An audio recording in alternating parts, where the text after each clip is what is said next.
Tercer domingo de Pascua. Lectura del Santo Evangelio según San Juan. En aquel tiempo Jesús se apareció otra vez a los discípulos junto al lago de Tiberíades. Y se apareció de esta manera.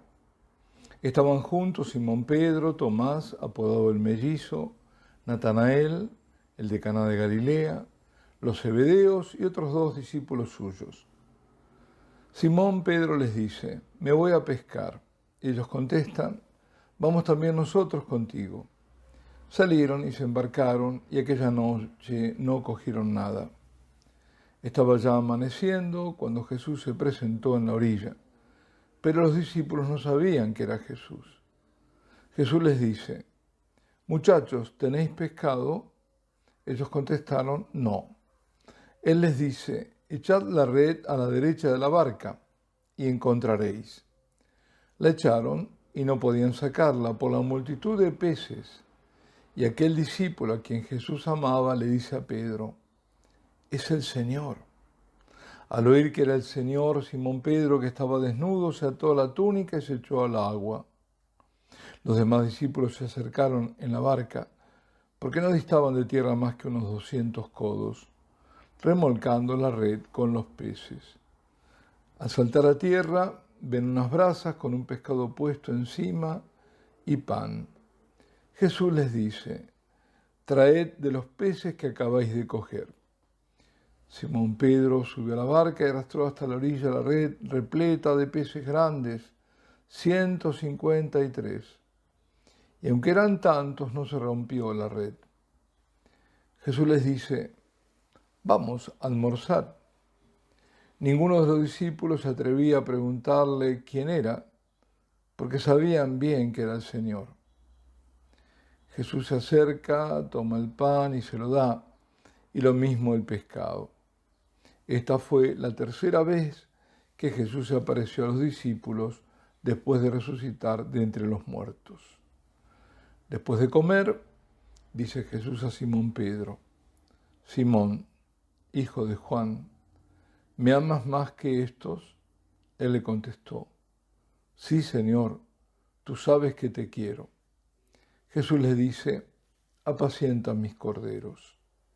Por segunda vez le pregunta: Simón, hijo de Juan, ¿me amas? Él le contestó: sí, Señor, tú sabes que te quiero. Él le dice: pastorea mis ovejas. Por tercera vez le pregunta: Simón, hijo de Juan, ¿me quieres? Se entristeció Pedro de que le preguntara por tercera vez: ¿me quieres? Y le contestó: Señor, tú conoces todo, tú sabes que te quiero. Jesús le dice: apacienta mis ovejas. En verdad te digo, cuando eras joven, tú mismo te ceñías e ibas a donde querías. Pero cuando seas viejo, extenderás las manos, otro te ceñirá y te llevará a donde no quieras. Esto dijo aludiendo a la muerte con que iba a dar gloria a Dios. Dicho esto, añadió: sígueme. Palabra del Señor. Siguiendo el mandato del Señor, los discípulos han ido a Galilea y ahora los encontramos ocupándose de sus tareas habituales. Pedro está pronto a salir a pescar y los otros 6 que allí estaban con él deciden acompañarlo. Pasan la noche sin pesca alguna. Ya amaneciendo, Jesús, desde la orilla, que no distaba mucho de las barcas, les pregunta si tienen pescado. Una vez más, como les ocurrió a aquellos 2 discípulos que encontró por el camino a Emaús, como con María Magdalena, estos tampoco reconocen inmediatamente a Jesús resucitado. Uno pregunta: ¿y por qué? Bueno, a partir de la resurrección, su humanidad no es la de un reanimado después de la muerte, como pudieron serlo Lázaro o el joven hijo de la viuda de Naín. sino que la humanidad de Jesús pertenece a la esfera divina ahora, ¿no? Y lo demuestra con las propiedades de penetrabilidad de la materia. Es decir, nosotros no podemos penetrar la materia, pero Él lo hace cuando en las dos apariciones anteriores, relatadas por el mismo evangelista, se presenta en medio de los discípulos a puertas cerradas. Recién después de Jesús indicarles dónde debían arrojar las redes y verificarse esa pesca milagrosa, Juan se da cuenta que aquel hombre de la orilla es Jesús. Y se lo dice a Pedro, es el Señor. Y le basta a Pedro saber que es el Señor para arrojarse al agua. El mismo Pedro que 3 años atrás, ante la primera pesca milagrosa, porque esta es la segunda, le dice a Jesús, apártate de mí, Señor, porque soy un pecador. Pues ahora es quien se lanza de la barca para cortar distancias y unirse a Jesús prontamente. Mientras aquella otra pesca había sido el inicio de la vida pública de Jesús, ahora esta se daba después de una intensa historia en común. Pedro y los otros discípulos habían caminado con el Señor durante esos 3 años y algo.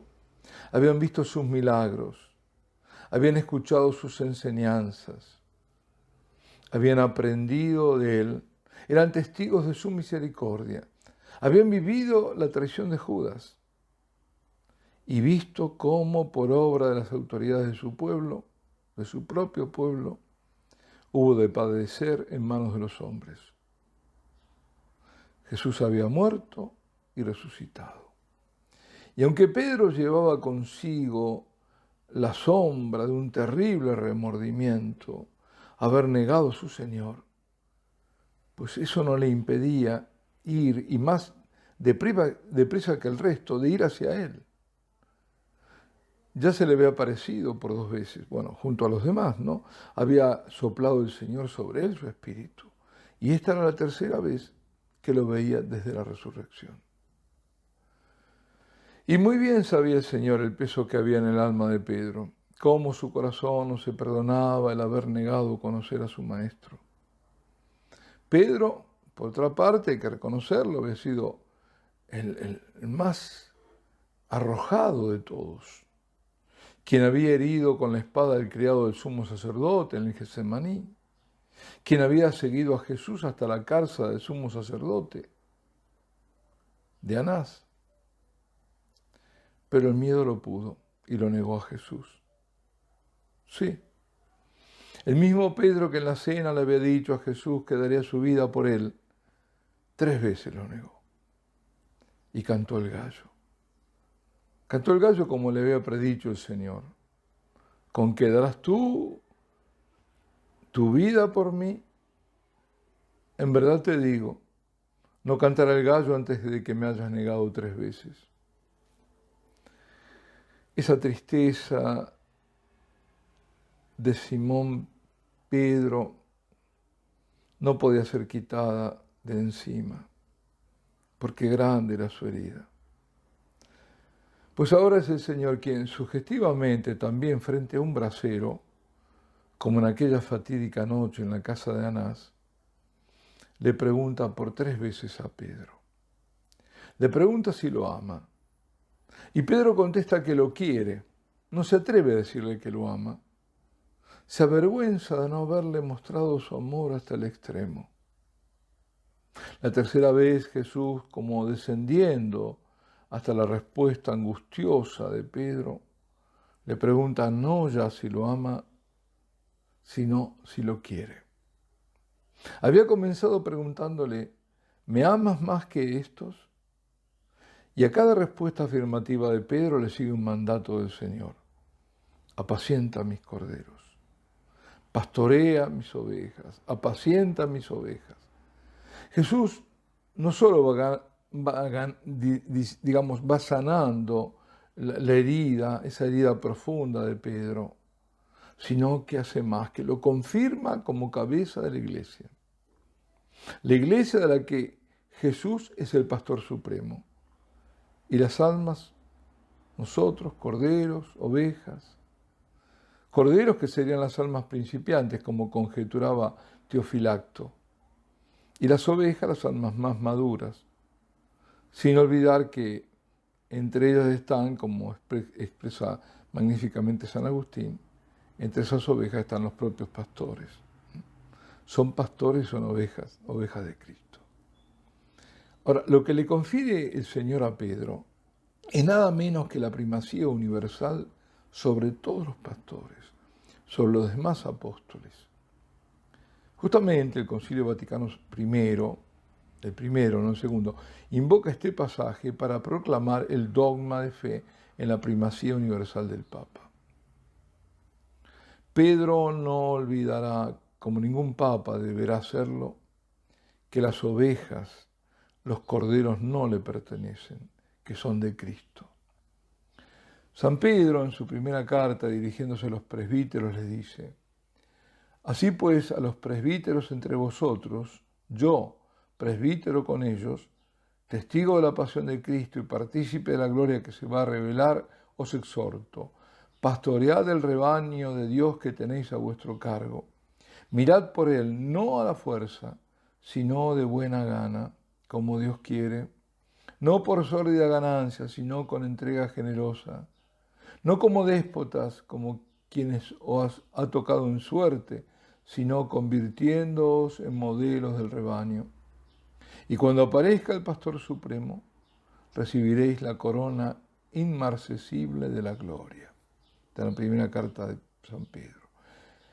En este pasaje que acabo de comentar muestra su humildad, ya que se pone como un presbítero más, cuando es el principal, ¿no? Es el Papa.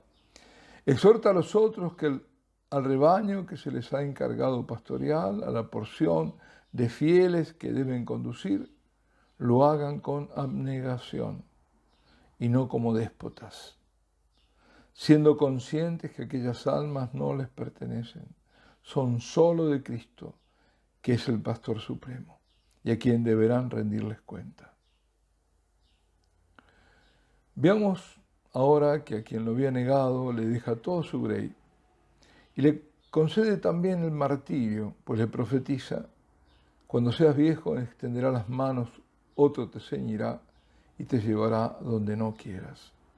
Y explica Juan el Evangelista: esto dijo aludiendo a la muerte con que iba a dar gloria a Dios. Y dicho esto, le mandó seguirlo. Pedro se ocupó del rebaño de Cristo con celo y dando su vida. Sus sucesores se han preocupado en mantener unido al rebaño y en confirmarlos a todos en la fe. Cada sumo pontífice ha estado al servicio de la tradición apostólica que recibió. El Papa Benedicto, en su homilía en la toma de posición de su cátedra en la Basílica de San Juan de Letrán, que fue el 7 de mayo del 2005, dijo: el Papa no es un soberano absoluto, cuyo pensamiento y voluntad son ley. Al contrario, el ministerio del Papa es garantía de la obediencia a Cristo y a su palabra. No debe proclamar sus propias ideas, sino vincularse constantemente a sí mismo y a la Iglesia a la obediencia a la palabra de Dios, frente a todos los intentos de adaptación y alteración, así como frente a todo oportunismo. Esto merecería todo un comentario, pero no lo haré. El Evangelio de hoy finaliza con las palabras que Jesús les dirige a Pedro: sígueme.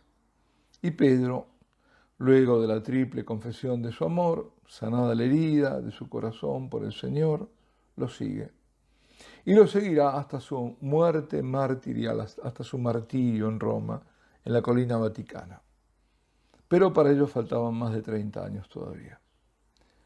En lo más inmediato, como nos refiere los Hechos de los Apóstoles, que es la primera lectura, quienes antes lo habían negado por miedo, él, quien antes lo confesará ante las más altas autoridades religiosas de su pueblo, dándonos ejemplo de obediencia a Cristo.